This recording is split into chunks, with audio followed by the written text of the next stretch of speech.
नमस्ते, मैं हूं सौरभ और आप देखना शुरू कर चुके हैं दी लल्लन टॉप शो। आज की बड़ी खबर का मुद्दा समझाने के लिए भारत से करीब 7,000 किलोमीटर दूर जिम्बाब्वे चलिए। साल 2022 की शुरुआत के 3 महीने बीत चुके थे। अप्रैल का महीना शुरू ही हुआ था कि जिम्बाब्वे में एक बीमारी के चलते बच्चों की मौत की खबरें सामने आने लगीं। अक्टूबर का महीना आते आते बच्चों की मौत का आंकड़ा 750 के पार जा चुका था। हालात बदतर होने पर जोर शोर से बीमारी से बचने के लिए टीकाकरण अभियान शुरू किया गया, लेकिन हालात अभी पूरी तरह ठीक नहीं हुए हैं। जिम्बाब्वे में जिस बीमारी ने सैकड़ों बच्चों की जान ली उसे खसरा या मीसल्स कहते हैं। अब इस बीमारी का प्रकोप भारत में भी दिखने लगा है। ज़्यादा वक्त नहीं बीता है जब कोरोना वायरस की वजह से भारत समेत पूरी दुनिया में लोगों की जानें जा रही थी। भारत कोरोना की त्रासदी से उबर ही रहा था कि monkey pox, tomato fever, dengue, chikungunya जैसी बीमारियां लोगों को अपना शिकार बनाने लगीं। जानलेवा बीमारियों की इस फहरिस्त में अब खसरा भी तेजी से ऊपर आ रहा है। हाल के ही दिनों में केरल, महाराष्ट्र, गुजरात और झारखंड राज्यों से खसरे के कई मामले सामने आए। इस बीमारी का सबसे ज़्यादा प्रकोप मुंबई और उसके आसपास के इलाकों में देखा जा रहा है। पिछले 2 महीनों में मुंबई में 250 से ज़्यादा मामले सामने आए हैं। कल 24 नवंबर को मुंबई के गोवंडी में खसरे के चलते 8 महीने के एक बच्चे ने दम तोड़ दिया। बुलेटिन की तैयारी तक अकेले मुंबई में खसरे से होने वाली मौतों का आंकड़ा 13 तक पहुंच गया है। अब आगे बढ़ने से पहले ये समझ लेते हैं कि खसरा बीमारी है क्या। मीजल्स एक ऐसी बीमारी है जिसमें बुखार के साथ शरीर में दाने आ जाते हैं और ये दाने आ जाने से बच्चे को कई बार तेज बुखार आता है, सर्दी खांसी होती है और बच्चा बहुत चिड़चिड़ा रहता है। हालांकि ज्यादातर ये बहुत सीरियस बीमारी नहीं है और 5 से 7 दिन में अपने आप ठीक हो जाती है। अब एक प्रश्न और आता है कि ये बच्चों को ही क्यों होती है। तो बच्चों को ये बीमारी इसलिए होती है क्योंकि जनरली ये एक ऐसा वायरस है जो बच्चों को ही इन्वॉल्व करता है, क्योंकि एक बार अगर आपको ये बीमारी हो गई तो आपको लाइफ के लिए इम्यूनिटी मिल जाती है। इसीलिए जो ज्यादातर एडल्ट्स हैं या बड़े लोग हैं उन लोगों में ये बीमारी पहले कभी बचपन में हो चुकी है, इसलिए उनको दोबारा ये बीमारी इस उम्र में आके नहीं होती है, बड़े उम्र में आके, और इसीलिए ये बच्चों को होती है। अब एक बड़ा वो मंशा रहती है, एक जो बड़ा भ्रांति है हमारे यहाँ कि ये माता है, इसमें कोई इलाज नहीं करना है, ये बहुत गलत बात है। ऐसे कोई ये पूरा अंधविश्वास है और हमको हर बच्चे को जिसको बुखार आ रहा है, सर्दी खांसी है, इसमें इलाज करना बहुत जरूरी। डॉक्टर की बात सुनकर आपको अंदाजा हो गया होगा कि ये बीमारी कितनी खतरनाक है। इस बीमारी का असली खतरा तब और पुख्ता हुआ जब 23 नवंबर को इस मामले पर विश्व स्वास्थ्य संगठन यानी WHO और अमेरिका की centres for disease control and prevention की साझा रिपोर्ट जारी हुई, जिसमें ये बात सामने आई कि खसरे का खतरा सिर्फ भारत ही नहीं बल्कि पूरी दुनिया में मुंह बाए खड़ा है। रिपोर्ट में दावा किया गया है कि साल 2021 में दुनिया के 22 देशों में खसरे का प्रकोप देखने को मिला। साल 2021 में खसरे के करीब 90 लाख मामले सामने आए। पिछले साल 1,28,000 मौतें हुईं। WHO की रिपोर्ट में यह भी कहा गया है कि साल 2021 में पूरी दुनिया में करीब 4 करोड़ बच्चों को खसरे के खिलाफ दिए जाने वाले टीके की खुराक नहीं मिली। 2.5 करोड़ बच्चों को पहली खुराक ही नहीं मिली, जबकि 1,47,00,000 बच्चों ने अपनी दूसरी खुराक मिस कर दी। रिपोर्ट के मुताबिक कोरोना महामारी की शुरुआत के बाद दुनिया भर में खसरे के टीकाकरण में गिरावट दर्ज की गई है। इस मुद्दे पर WHO के महानिदेशक डॉक्टर टेड्रोस एडनॉम ने कहा है कि कोविड-19 के खिलाफ टीके रिकॉर्ड समय में विकसित किए गए थे और इतिहास के सबसे बड़े टीकाकरण अभियान में तैनात किए गए थे, लेकिन इस दौरान नियमित टीकाकरण कार्यक्रम बुरी तरीके से बाधित हो गए। लाखों बच्चे खसरे की तरह घातक बीमारियों के खिलाफ टीकाकरण से चूक गए। टीकाकरण कार्यक्रमों को वापस लाना बेहद ज़रूरी है। विश्व स्वास्थ्य संगठन ने वैक्सीनेशन के काम में तेजी लाने पर जोर दिया है। वैक्सीनेशन इस बीमारी को रोकने में किस हद तक कारगर है और इसे लेने की प्रोसेस क्या है, इस बात का जवाब भी डॉक्टर से सुन लीजिए। इसके लिए हमको वैक्सीन्स लगवाना जरूरी है। अमूमन आजकल मीजल्स की वैक्सीन 9 महीने की उम्र में लगती है। जनरली 2 डोज लगाई जाती हैं, एक 9 महीने की उम्र में और एक 15 महीने की उम्र में। वो सरकारी अस्पतालों में फ्री लगती है और जो प्राइवेट डॉक्टर्स हैं उनकी क्लिनिक्स में भी MMR के साथ कंबाइंड में लगती है। तो हर बच्चे को ये वैक्सीन लगाना एसेंशियल है, क्योंकि मीजल्स की वैक्सीन से बहुत इन्फेक्शन होने का रिस्क रहता है। फिलहाल भारत में खसरे के मामलों को बढ़ता देख केंद्र सरकार हरकत में आई है। केंद्र सरकार ने एडवाइजरी जारी करते हुए कुछ राज्यों को अलर्ट रहने की सलाह दी है। मीडिया रिपोर्ट्स के मुताबिक केंद्र सरकार ने सभी राज्यों में संवेदनशील इलाकों में रह रहे 9 महीने से 5 साल तक के सभी बच्चों को खसरे के टीके की एक्स्ट्रा डोज देने पर विचार करने को कहा है। इसके अलावा महाराष्ट्र, झारखंड, गुजरात और केरल में स्पेशल टीम की तैनाती की गई है जो इन राज्यों में खसरे के बढ़ते मामले और उसके बचाव के लिए काम करेगी। जैसा कि हमने आपको शुरू में बताया था कि फिलवक्त भारत में खसरे के सबसे ज़्यादा मामले मुंबई से आ रहे हैं। पिछले 2 महीनों में आंकड़ा 250 के पार है और यही आंकड़े चिंता का विषय हैं क्योंकि ये पिछले कुछ सालों के मुकाबले काफ़ी आगे निकल गए हैं।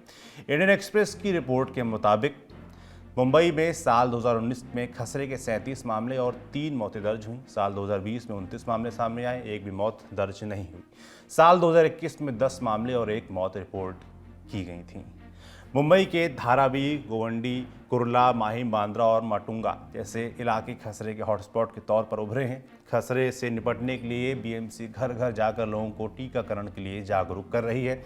इसके अलावा मुंबई में और क्या क्या कदम उठाए जा रहे हैं, सुन लीजिए।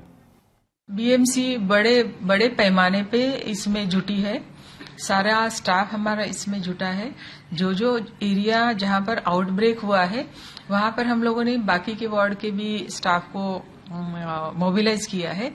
बहुत सारे एरिया ऐसे जो नॉन रिस्क एरिया है वहां से भी स्टाफ को हम लोगों ने लिया है।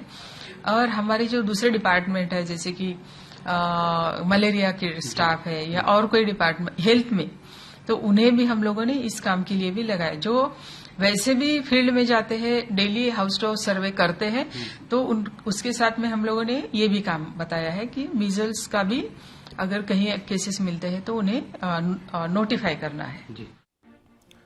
खसरे की चपेट में आने पर क्या किया जाना चाहिए, इसके इलाज को लेकर डॉक्टर क्या कह रहे हैं, वो भी सुन लीजिए।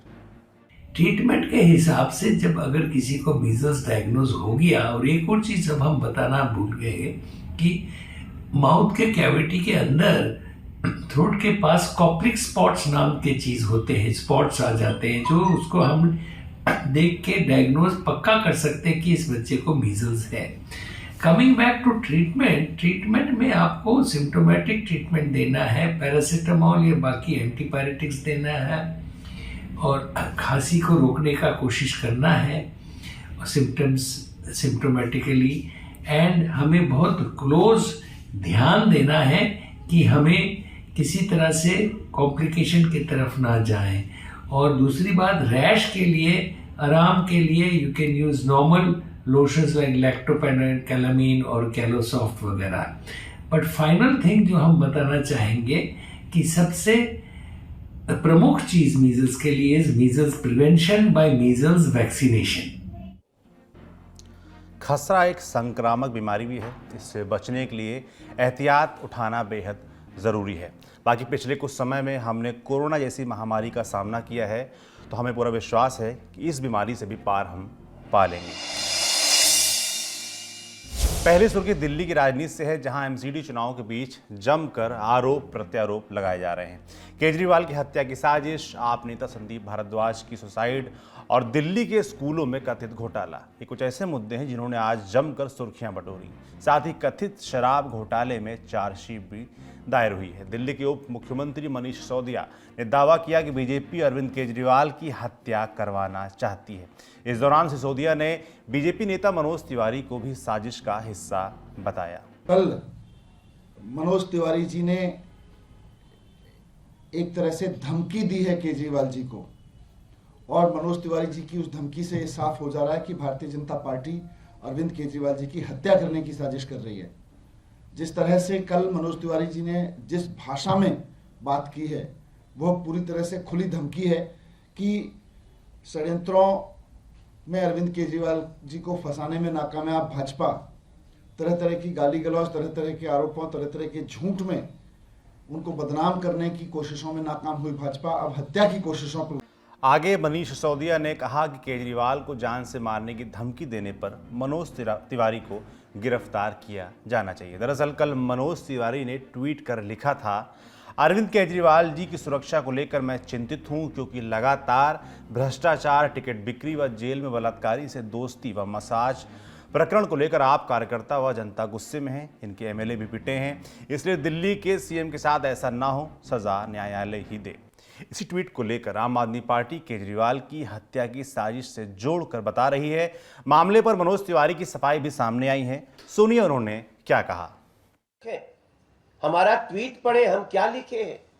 और ये जो ये हत्या की और हत्या की धमकी की जो स्क्रिप्ट है ना, ये आम आदमी पार्टी की बहुत पुरानी है। ये सब देखिए हमारे पास क्या है, ये देखिए, ये सब मनीष सिसोदिया जी का ट्वीट है। केजरीवाल की हत्या करवाना चाहती है बीजेपी। किस डेट की है?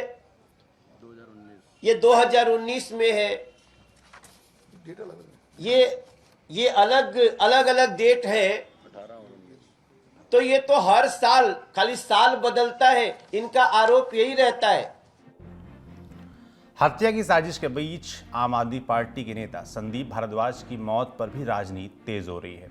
कल आम आदमी पार्टी के ट्रेड विंग के महासचिव संदीप भारद्वाज का शव संदिग्ध परिस्थितियों में राजौरी गार्डन में अपने आवास पर पाया गया। उनकी लाश एक कमरे में पंखे से लटकी हुई मिली। शुरुआती जांच के आधार पर पुलिस इसे सुसाइड का मामला बता रही है।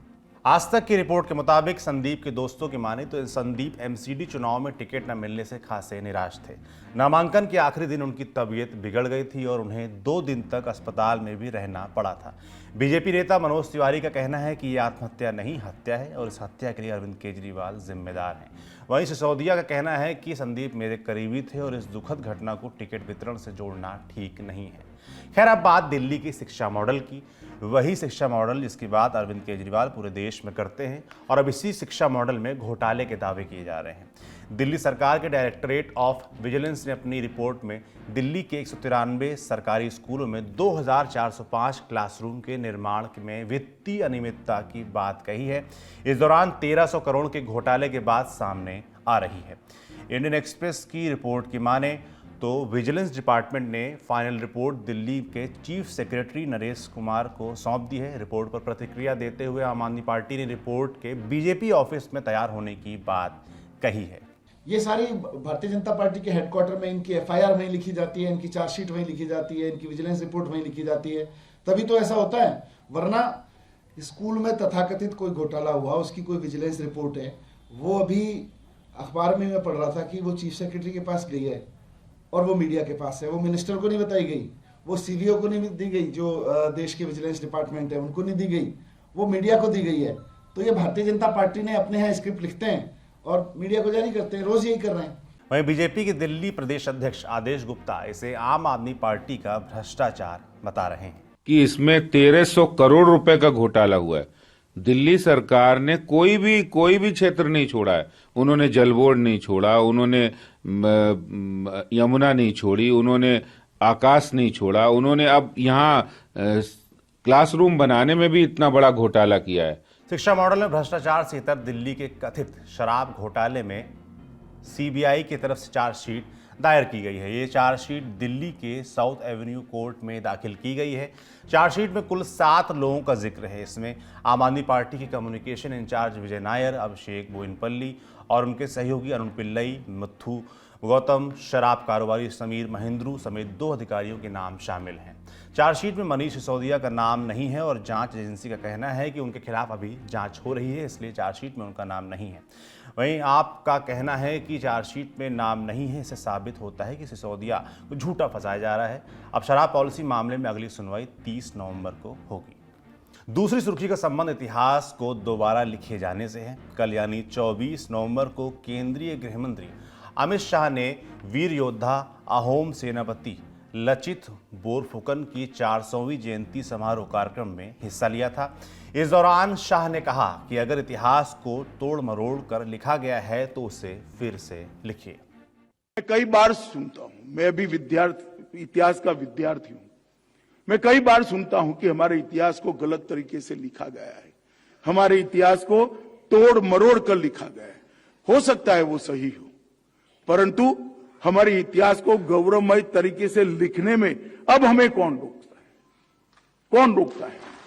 हमें पुरुषार्थ करना पड़ेगा, हमें संशोधन करना पड़ेगा और हमारे इतिहास को गौरवमय तरीके से विश्व के सामने रखना पड़ेगा। आज इतने सारे विद्यार्थी बैठे हैं, यूनिवर्सिटी के प्रोफेसर्स भी हैं। मैं तो उनको आह्वान करना चाहता हूं कि इतिहास को तोड़ा है, मरोड़ा है, गलत तरीके से लिखा है, ये विवाद से बाहर निकल जाइए। आप 30 बड़े साम्राज्य जो 150 साल से ज्यादा देश के किसी भी हिस्से में शासन किए और 300 ऐसी विभूतियां जिन्होंने देश के स्वतंत्रता के लिए अपना बलिदान दिया, पूरा जीवन जिए, विजयी हुए और जरूर पड़ी वहां जान का भी बलिदान दिया। ये 30 साम्राज्य और 300 विभूतियों के जीवन पर आप लोग R&D करिए, आप लोग रिसर्च करिए, इन पर लिखिए और नए इतिहास की शुरुआत करिए। नया इतिहास आएगा जो असत्य है। आज पीएम मोदी ने अहोम सेनापति के जयंती समारोह की क्लोजिंग सेरेमनी में भी हिस्सा लिया। इस दौरान पीएम मोदी ने भी इतिहास में वीरों की कहानियों को जानबूझकर दबाने की बात कही।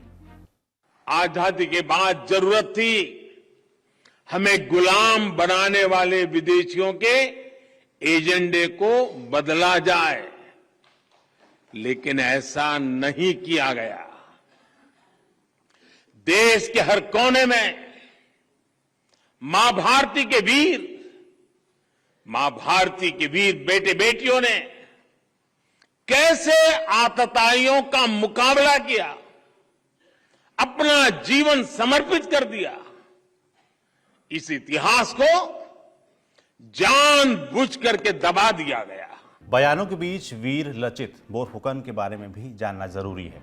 17वीं शताब्दी के अहोम साम्राज्य के सेनापति लचित को 1671 में हुए सराय घाट के युद्ध के लिए जाना जाता है। ये युद्ध गुवाहाटी में ब्रह्मपुत्र नदी के तट पर लड़ा गया था। इसे एक नदी पर होने वाली सबसे बड़ी नौसैनिक लड़ाई के रूप में जाना जाता है, जिसमें मुगल सेना की हार और अहोम सेना की जीत हुई थी। इन्हीं लचित बोरफुकन के नाम नेशनल डिफेंस अकादमी के सर्वश्रेष्ठ कैडर को लचित बोरफुल गोल्ड मेडल दिया जाता है। तीसरी सुर्खी देश की सर्वोच्च अदालत सुप्रीम कोर्ट से। सुप्रीम कोर्ट ने समलैंगिक शादी को कानूनी मान्यता देने वाली याचिकाओं पर सुनवाई के लिए तैयारी कर ली है। लाइव लॉ की खबर के मुताबिक कोर्ट ने स्पेशल मैरिज एक्ट 1954 के तहत समलैंगिक शादी को मान्यता की मांग करने वाली 2 याचिकाओं पर केंद्र सरकार और अटॉर्नी जनरल को नोटिस जारी कर 4 हफ्तों के भीतर जवाब मांगा है। पहली याचिका सुप्रियो चक्रवर्ती और अभय डांग ने दायर की है। दोनों लगभग 10 सालों से साथ रहे हैं। दूसरी जनहित याचिका पार्थ फिरोज मेहरोत्रा और उदय राज आनंद ने दायर की है। दोनों 17 साल से रिलेशनशिप में हैं। गौरतलब है कि समलैंगिक विवाह को मान्यता देने के लिए दिल्ली हाई कोर्ट और केरल हाई कोर्ट के समक्ष 9 याचिकाएं लंबित हैं। चौथी सुर्खी गुजरात चुनाव से है। आज केंद्रीय गृह मंत्री अमित शाह प्रचार के लिए गुजरात पहुंचे और उन्होंने यहां 2002 का जिक्र किया। खेड़ा जिले के महुदा में बीजेपी उम्मीदवार के पक्ष में रैली करते हुए शाह ने कहा कि 2002 में सबक सिखाने के बाद स्थायी शांति है। 2002 में कांग्रेस आदत पाड़ी थी એટલે રમખાણ થયા હતા, પણ 2002 માં એવો પાઠ શીખવાડ્યો કે ખોડ ભૂલી ગયા। 2002 થી 22 સુધી નામ ના લે સાહેબ। ગુજરાતની અંદર કોમી હુલ્લડો કરવા વાળાને કડક હાથે પગલા ભરી ગુજરાતની ભારતીય जनता પાર્ટીની સરકારે ગુજરાતમાં अखंड शांति की स्थापना करी। आम आदमी पार्टी की तरफ से प्रचार की कमान संभाली पंजाब के मुख्यमंत्री भगवंत मान और राज्यसभा सांसद राघव चड्ढा ने। इस दौरान राघव चड्ढा चुनाव जीतने पर पुरानी पेंशन योजना वापस लाने का वादा करते हैं। अब बात लल्लन टॉप की चुनाव यात्रा की। लल्लन टॉप की 3 टीमें इन दिनों गुजरात से चुनावी रिपोर्टिंग कर रही हैं। इन टीमों की रिपोर्ट्स को आप Lallan top app, YouTube channel और हमारे सोशल मीडिया प्लेटफॉर्म्स पर देख सकते हैं। हर रोज हम गुजरात से ग्राउंड रिपोर्ट्स की झलक भी दिखाते हैं। आज इसी कड़ी में टीम मोती की मोरबी से ग्राउंड रिपोर्ट देख लीजिए। हो गया था, 1000 में बनाने दिया था, वो बना नहीं दिया। अच्छा, पहले कभी वोट दिया है? हाँ, पहले दिया। क्यों देते हैं वोट, आपको पता है? मेरे को क्या मालूम वोट देता क्यों। वो घर बार सब बना देता इसलिए देता, पर अभी दे रहा नहीं है। चुटड़ी का सब चला गया पानी में। पानी में मतलब?